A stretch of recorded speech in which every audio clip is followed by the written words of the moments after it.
Welcome, everybody. We're in the kitchen with me, Luke Collis, and Adam Dedeaux. He needs no introduction. This is our 7th week of in the kitchen programming for football. We'll get after it in a few moments. Give us about 30 seconds to let everybody get in. Adam, what's going on? Prepping?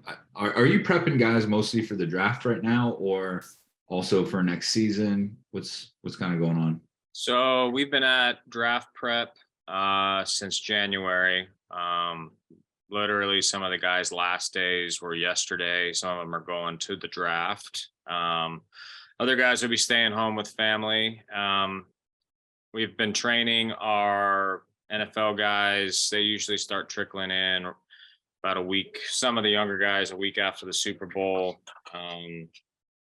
And so that's been going on February, March, and April. They just reported to camp. So they are in camp now. We've had the spring break, high school and youth kids who had time off of school over the last couple of weeks.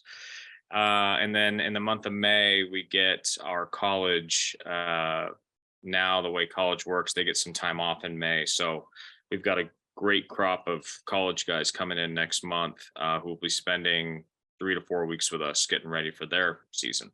And then when they move out, NFL camp ends and they start trickling back here to get ready for training camp.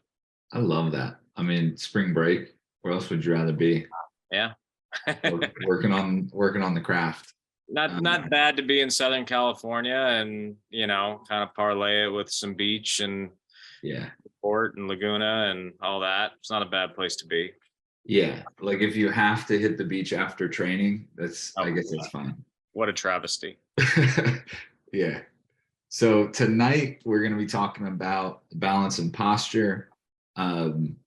We've talked a lot about it in previous weeks, just tangentially, because it relates to a lot of the other things that we talk about, and it's one of the most important variables.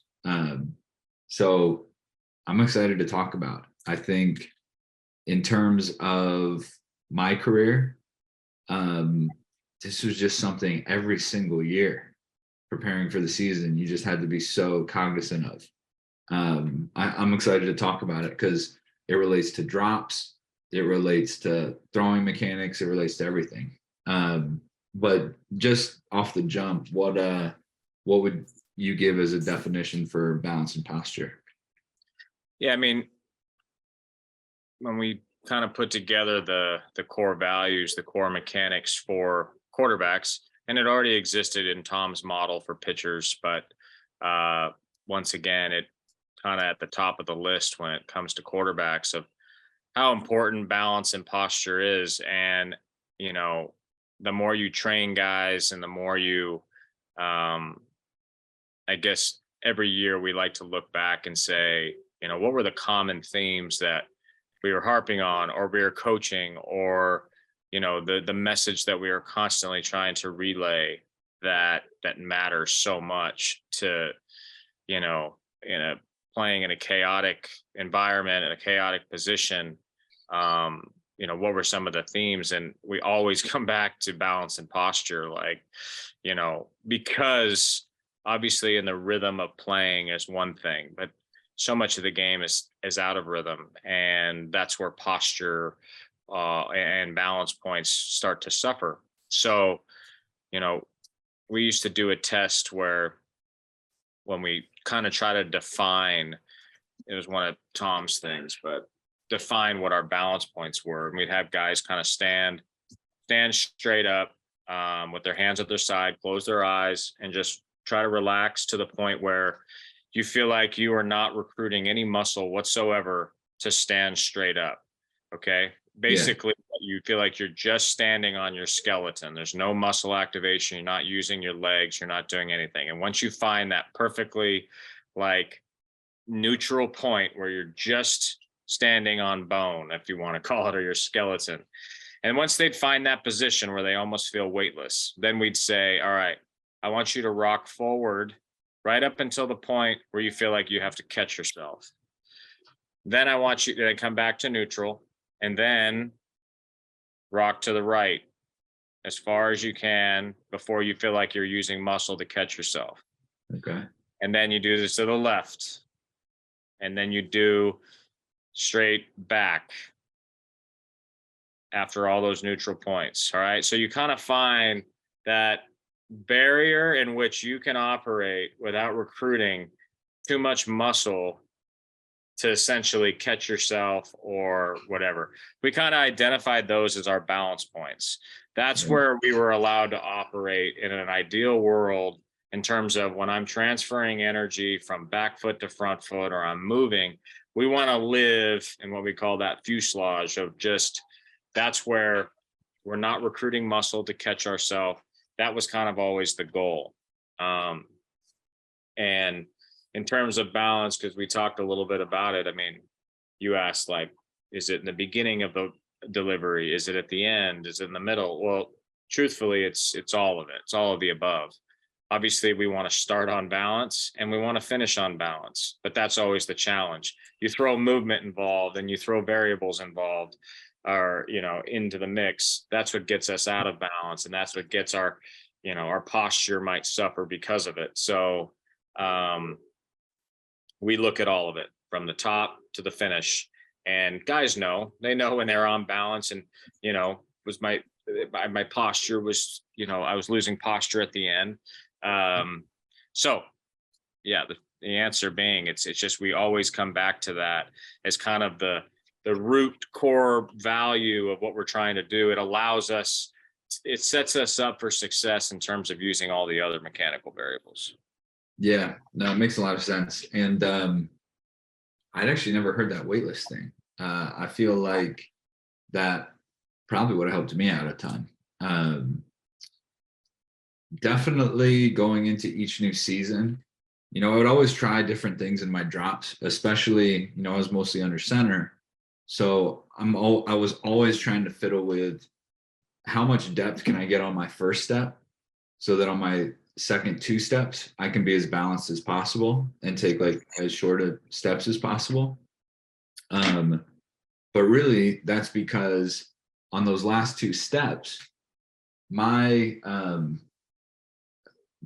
everything, my instincts, everything always wanted to get back into that last step, take a too big last step. And then my body position is out here. It was outside that circle of trust, we'll call it, that you defined earlier.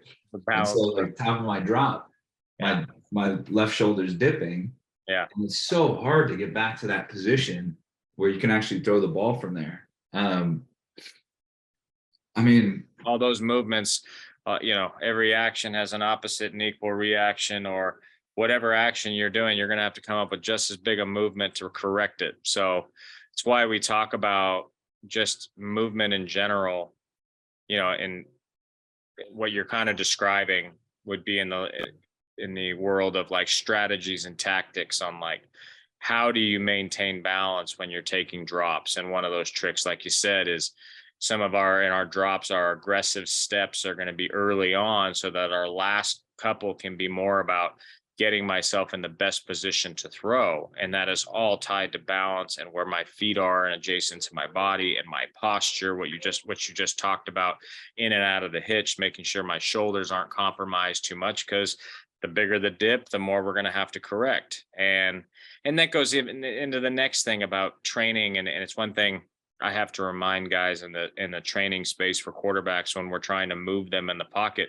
They take these big movements because they don't sense necessarily the lineman.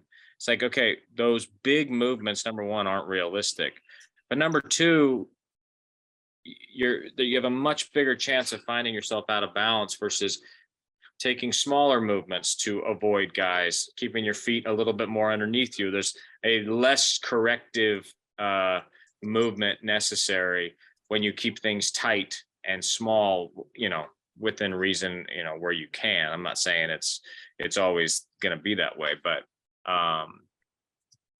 we just try to say like, hey, these movements are really big, which means you're throwing weight all over the place and your feet are getting out from underneath you. Then the next movement to try to get yourself on balance winds up being a much more complicated, correction.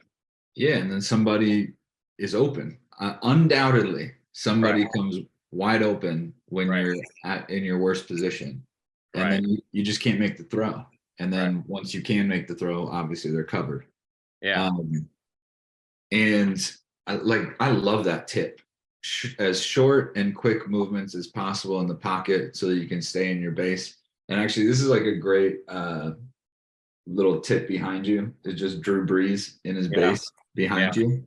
Yeah. Like I would venture a guess to say that Drew Brees, like when he's in the pocket and taking a drop back or making any movements in the pocket, his chest is probably not, you know, his upper body is probably staying in that same position the whole time while his feet are going everywhere else. Sometimes maybe you have to duck an arm, but you're like right back to that position, you know? Yeah. Yeah. No, I Yeah. mean, that's understanding, like, there's these generic drills that guys do, bag drills and movement drills, but I just, I think we talked about a little bit last week of just how the best train, and they're paying attention to, like, no, I'm not just avoiding the bag. I'm paying attention to, as my feet are aggressively, moving me, am I in a position to throw at all times? Like we talk about in general in the pocket, that if you don't have to disengage, right? Meaning where you're ripping, or like you said, you're dipping. If you don't have to disengage your position from like your hips up, that we're able to pull the trigger at any time, that's ideal. We don't want to disengage. So the challenge is, as much as I'm like moving or trying to keep my base, or I'm off the spot, am I in a position always from a postural standpoint and a balance point to pull the trigger? Or am I going to have to gather myself and then reload my shoulder, which takes time that we may not necessarily have? I think that's a challenge, but that's what the best are. They're taking mundane drills and adding a layer of accountability to it. That's like, I need to elevate what I'm actually doing here. It's not just I'm training my feet. I'm training that, like we talked a little bit last week, I think, about a duck in water, that underneath them they're moving and there's a lot going on, but up Right. top you're just seeing this cruising, no, never out of sequence, never out of balance. It's just, you just see them cruising along. And I think for quarterbacks, that's always the idea. Your feet are doing all sorts of things, but our spine and our upper body, our posture, we're trying to stay as neutral as possible, because by that point, we're not necessarily dictating timing. We're just looking for an open man and trying to get it out as fast and as accurately as we can. Yeah. Um, I've all the themes that we talked about in these past 7 weeks, 6 weeks, I guess, are like I feel like they're coming back up and you're starting to see these themes resurface. Yeah. Um, but that's something we've talked about before. And like I think in the very first call that we had about mechanics, we were talking about base and just how important staying in your base is. Um, and the base is just tied to balance. You're in your base, you're in your balanced position. Um, and folks, please toss questions in there. If this isn't making sense or something to you, throw some questions out there. Probably to me and Adam, it makes all the sense in the world because we're used to seeing what a good base looks like and seeing what happens when quarterbacks aren't in a good base. And Cole, this might be a good opportunity to present that video that we pulled up. But Adam, where are the couple positions in a throwing motion where someone would typically lose balance before we play the video? Yeah. You can start as early as if you're in the gun and you, let's just say, are throwing quick game and it's a one-step drop. Some guys forget to just simply rock their weight back onto their back foot to throw. Sometimes they're thinking so much about getting the ball back, getting out so fast, they forget as they step to just rock onto their backside. Well, what happens immediately? All their weight gets forward, right?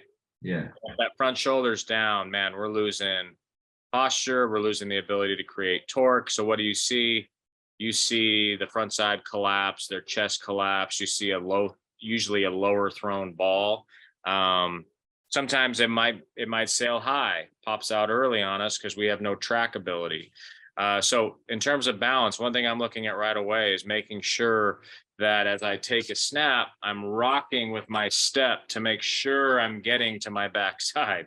And Yeah. that's true even on 3-step drops. So that's one thing that sets us up to be balanced at the top.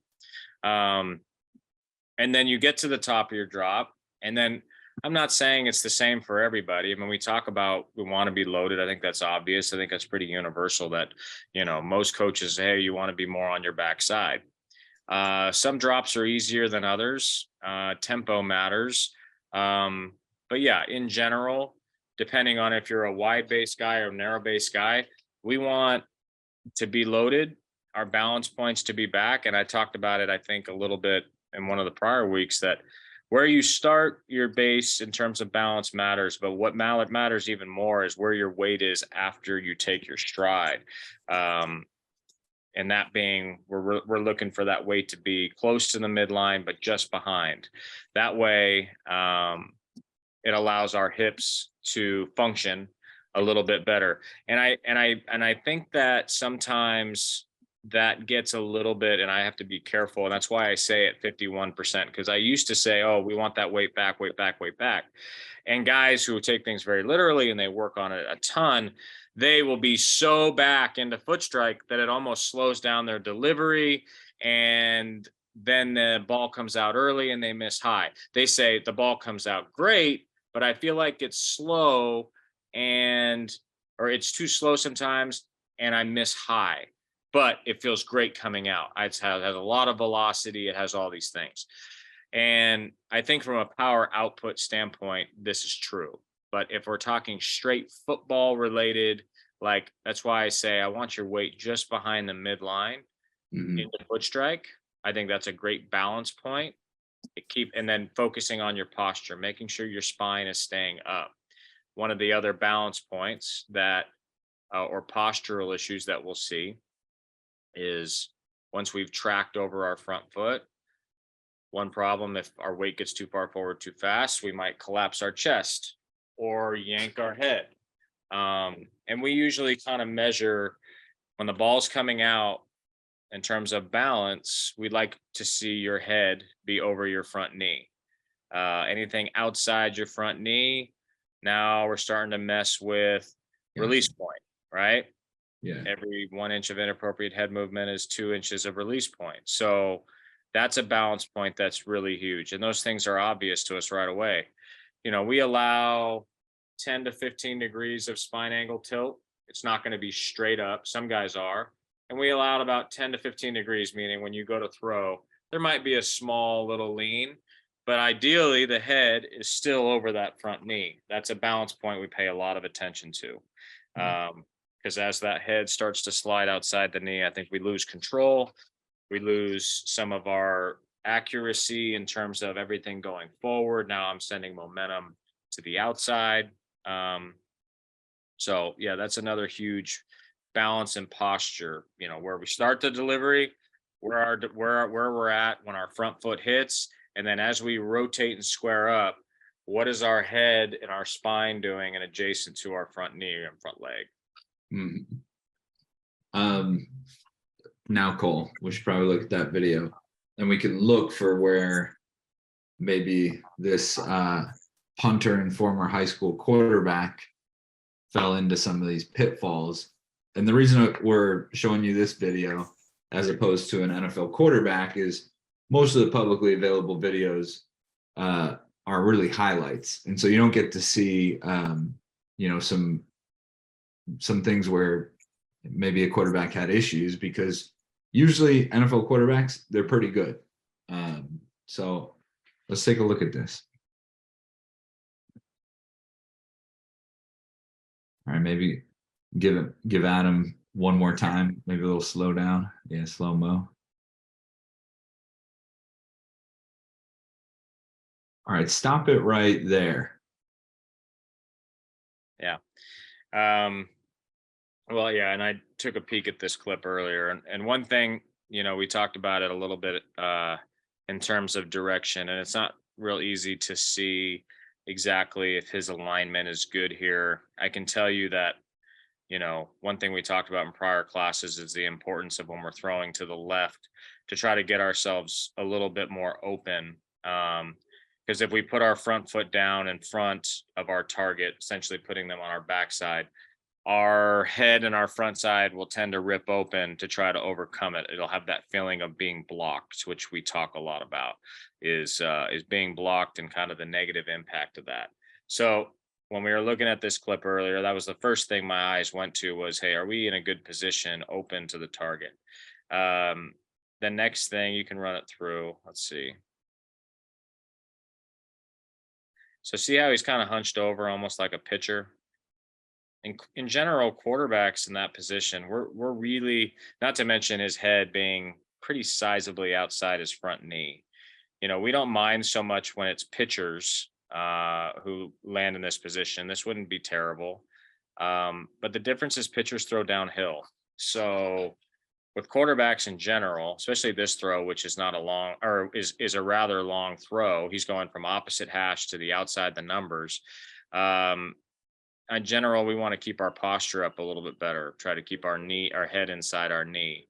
I think for him, maybe just some rust, having not thrown a ton, probably is a little bit what we see here. But I think I would be checking his direction, number one.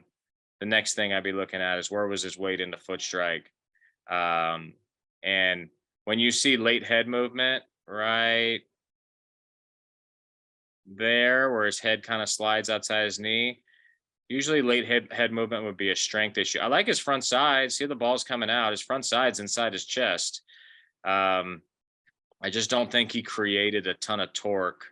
And I think his head slid to try to get open and possibly generate a little extra velocity late in the delivery. And then you look at the back foot. You look at the back foot. Yeah, that's what I was going to ask about that. So, yeah, early on, we saw guys, it would be taught, pick up that back foot to help clear your hip or swing around. What we see more on this is as that head slides outside the knee, your back leg picks up as a way to kind of balance you out. So I think when the back leg swings open like that, it's almost a dead giveaway that your head is more than likely getting outside your knee, because that's kind of our way of balancing head and leg, is a way to kind of keep us from falling over. Not to mention the path of the leg. See how it kind of swings around. It'd be one thing if his back foot came off the ground and went straight, but it's swinging around as kind of a counterbalance to what his head's doing. And I'm pretty sure this ball probably misses low and inside, which would be typical of this. Yeah. I mean, first down, we take it. We're happy about it. Right. I'm not going to knock the result, but yeah, if we were looking at somebody who probably doesn't spend a ton of time on his throwing mechanics, and we're talking about how you do things, there's some things we could work on there. What we're saying is it's good for a punter. Yeah. For any of you out there, we want you to do better. Cool. Thanks for going through that. Yeah. So we basically explained 3 different points in the throwing motion where you might lose balance or posture. What are some drills to help with that? So I guess the first part would just be making sure that you're balanced kind of at the top of the drop and when you take your step. And yeah, what does help with that? It seems like maybe some of the deep training stuff or either like mirror work.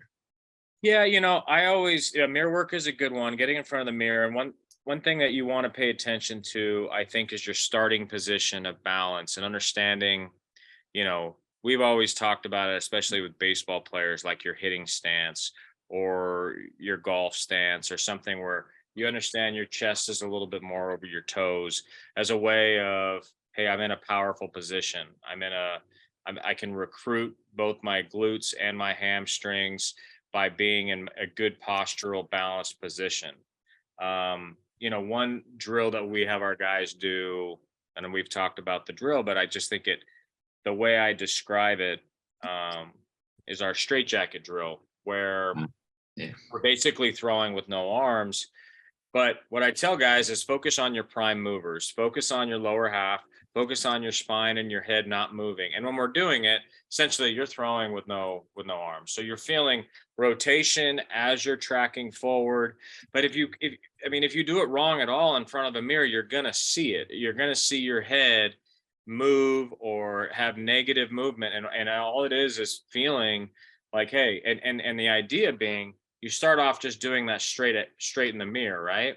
Yeah. But then you have them start taking drops and moving and finding direction to throw a 10-yard out to the left, or a curl to the right, or a go ball or a post.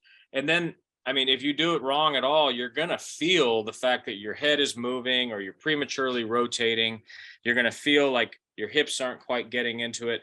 I think it really just focus on your prime movers, what your body's doing from your feet all the way up to your spine to your head, and your body's just rotating around. And I'm Yeah. pretty sure straight jackets is on the app. I mean, that's something a lot of guys do, but it's something that like it quickly identifies very quickly, even at the NFL level. If a guy is struggling, like, hey, I've got a tail on the ball to the left, I can't necessarily figure out what's going on. I feel like I'm open, but maybe I'm not. And sometimes hey, all right, let's spend 10 minutes, no ball. Let's just go move around the field and see if we can identify where maybe our balance points are getting just a little bit off.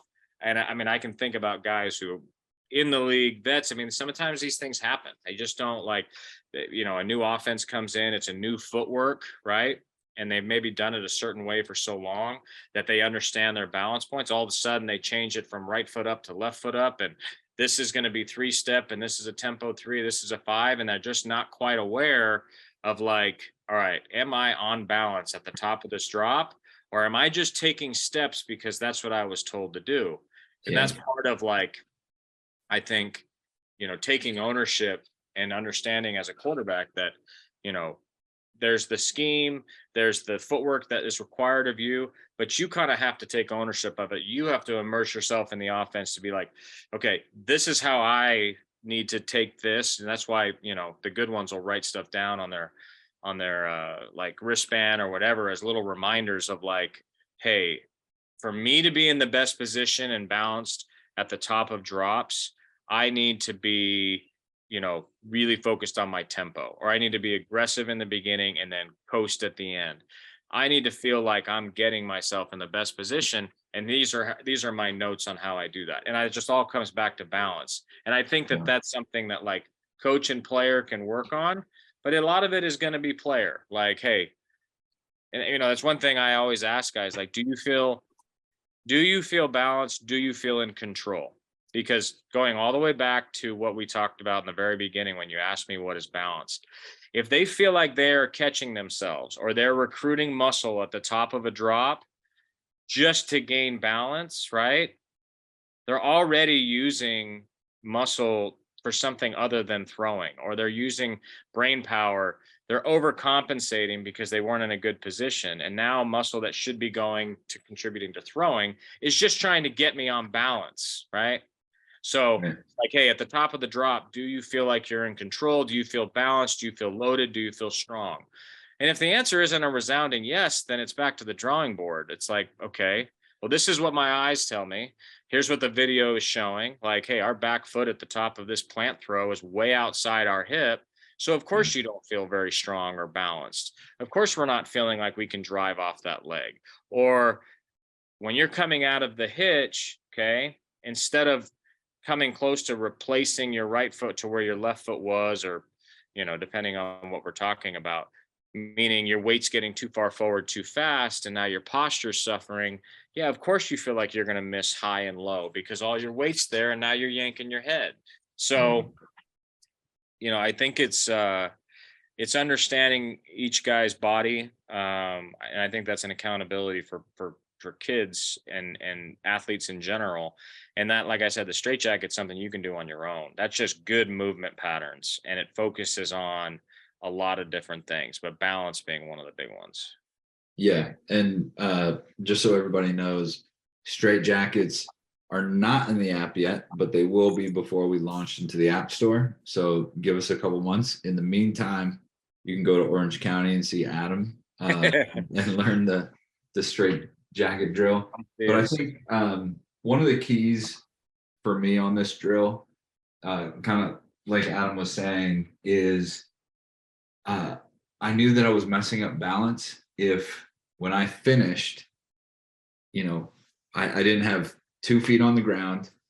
If my left leg, as a righty, if my left leg was wobbling, or I had to take like an extra little step because I wasn't balanced with it, Yeah. then I knew that I'd probably done something a little bit wrong.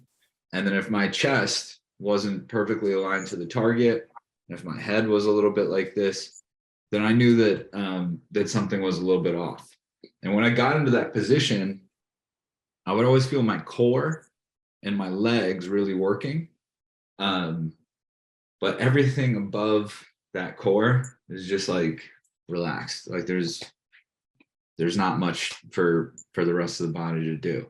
Yeah. And I think that I even when think you're throwing, I think about what you're talking about, just kind of on the finish, and it reminds me of a kid I had this weekend, who was a good thrower, but he had an over rotation and a little bit of a head issue. And I said, at the end of every throw, when that ball comes out, you should be able to walk straight ahead. As soon as the ball comes out and you stop your body and you complete it, you should be able to walk straight towards your target. If you feel yourself like having to catch yourself, or you're drifting 1 foot to the left, or Yeah. I'm drifting back a little bit, maybe I recoiled a little too much, you should be able to finish your throw, be on balance, and then take 2 steps forward. And ideally, it's very close to being right at your target. But ideally, point is you're not catching yourself as the ball's coming out. You're so much on balance and you've recruited energy properly that I throw and then I can walk 2-3 steps straight ahead without having to catch myself at all. I love that key. That's really cool. I never thought about that before, but I recommend anybody out there try it, because it's exactly right. I feel like that would help a ton. And you'll see, guys, the truth is like, and I this is what I always try to tell people in terms of the analogy, when they're throwing like a seam, or they're throwing an over the ball or something where there's not much of a directional change from when they're dropping, this tends to be easier. The wider the angle, right, the more guys struggle with balance at the top of their drops. But my Right. thing to them is, okay, just no matter where you're throwing, because I use the middle of the field, you see the hash lines, and it's easy to throw the ball basically on the hashes and everything inside. Well, create your hash line in different directions by setting yourself up to be in the best position to throw. See hashes to when you're throwing that bench route to the left. See hashes when you're throwing the in cut coming from right to left. Put those hashes in your brain down that path of what you want to throw, and set your feet accordingly. Like we talk about using, a mound, whatever, but I always just think, I always see guys, they always, for the most part, balance stays really true when they're throwing down the middle of the field. Well, create your middle of the field, all over the place, if that makes sense. Makes a lot of sense. Were there any other drills you wanted to cover for balance? The straight jacket, the main one you would suggest? Yeah, I mean, we use the hitch drill. That it's just, again, it's about all movements required to I think are going to be important for power generation, that keep our upper body neutral. So hitch drill, you're just hitching back and forth, but your upper body is not moving. You're not tilting. You're just trying to keep what we, what we say, like the floor beneath your chin and the ceiling above your head. We're just trying to keep everything as neutral as possible while our feet are doing things, right? And we talked about earlier, doing the bag drills, it's not just moving, it's like moving efficiently to where I'm not dipping my front shoulder so to go forward. I'm using my lower half and engaging my core, and I'm moving as efficiently as I can. And you brought up Drew Brees because he's so good at it. That I'm moving explosively as I can without having to use my upper body to gain leverage or to compensate. Because for every one of those movements, it's going to take that much time to get myself back in position. So, Yeah. I just think we use hitch drill.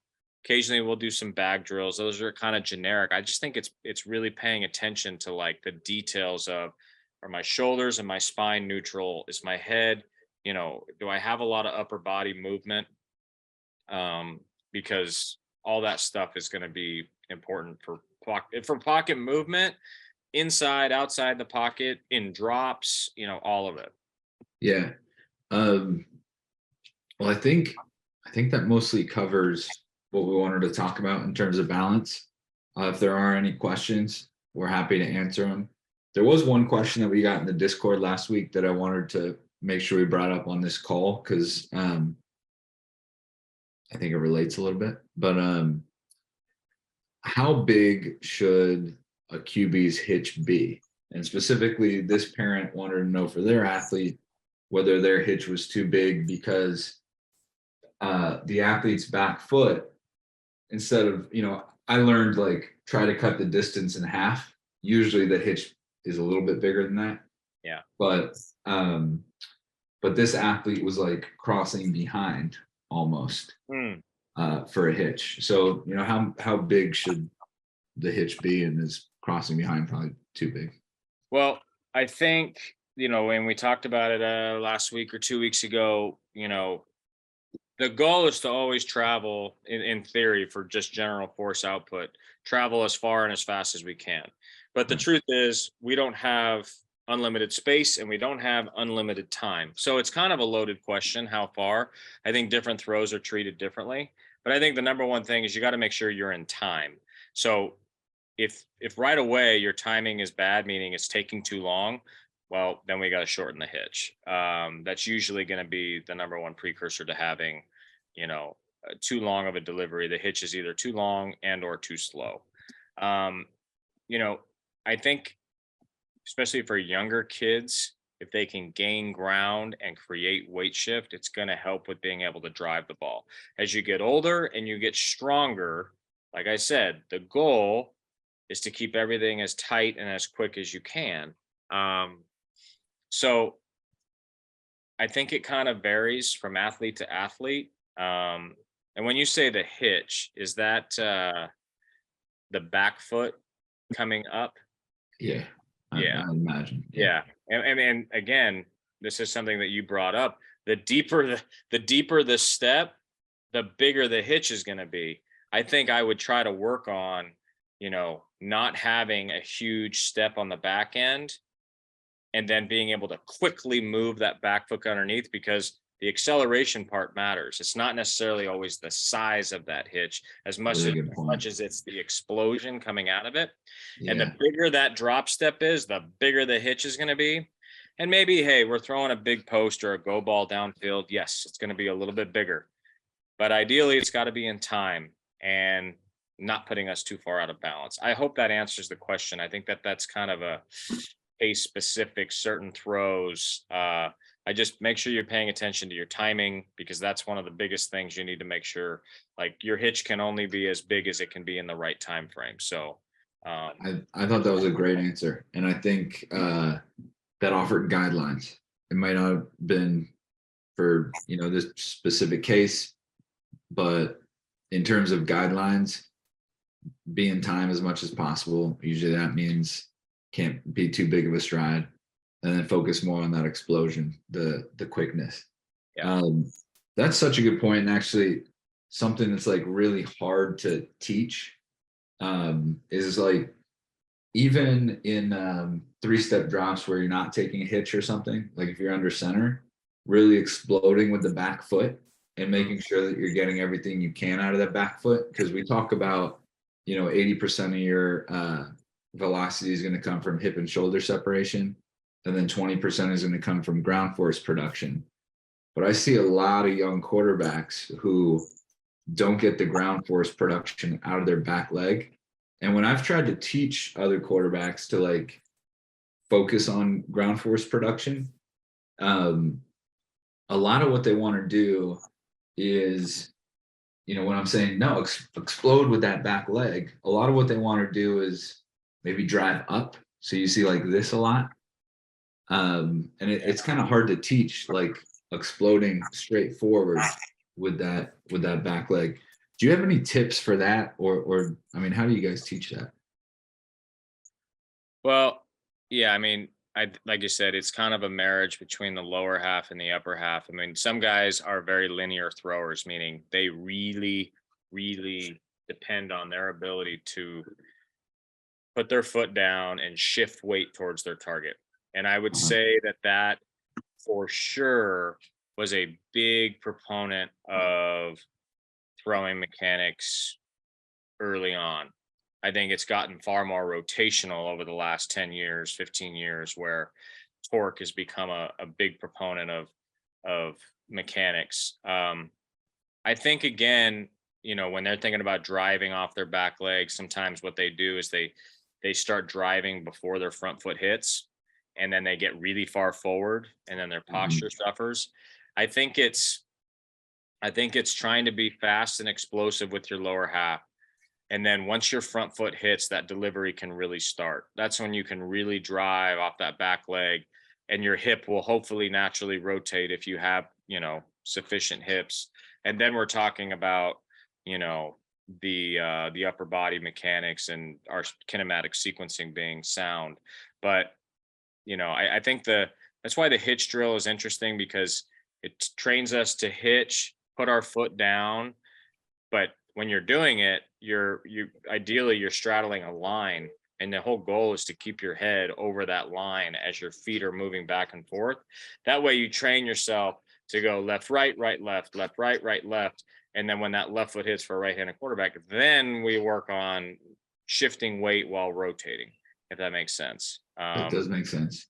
That But does make yeah, I sense. mean, I keep going back to, man, into foot strike, have our weight behind that midline, our posture up, our front shoulder, level to slightly tilted up, unless we're throwing literally something downhill. But I think those body positions and those balance positions kind of set you up for the best opportunity to be consistent, and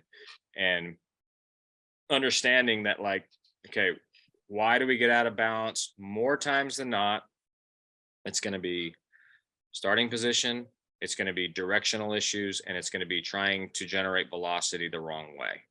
um, that's the three things. So when you're having issues with balance, I think you got to go to your checklist of, okay, is my direction good? Am I lined up?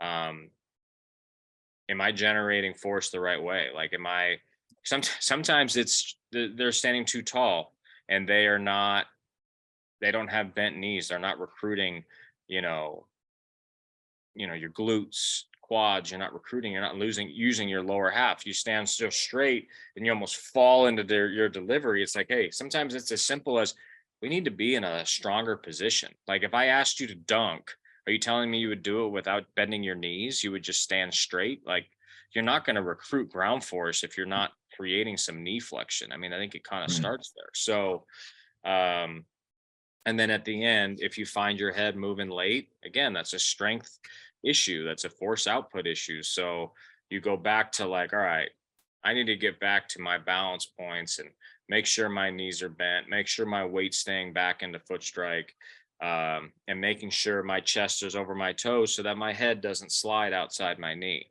Yeah. I think it's having those checklists along with what I said in the beginning. Like, am I lined up? Am I directionally where I need to be? Cool. Um, Adam, thank you so much. I think that was a full program on balance. Obviously, if you have any questions uh, during the week, I'm on Discord. I'll try to answer all the questions that we get on Discord. Happy to help. Um, and we will be back next week talking about swivel. Give you a full course on that. But until next week, ask on Discord. We're here. And we'll see you then.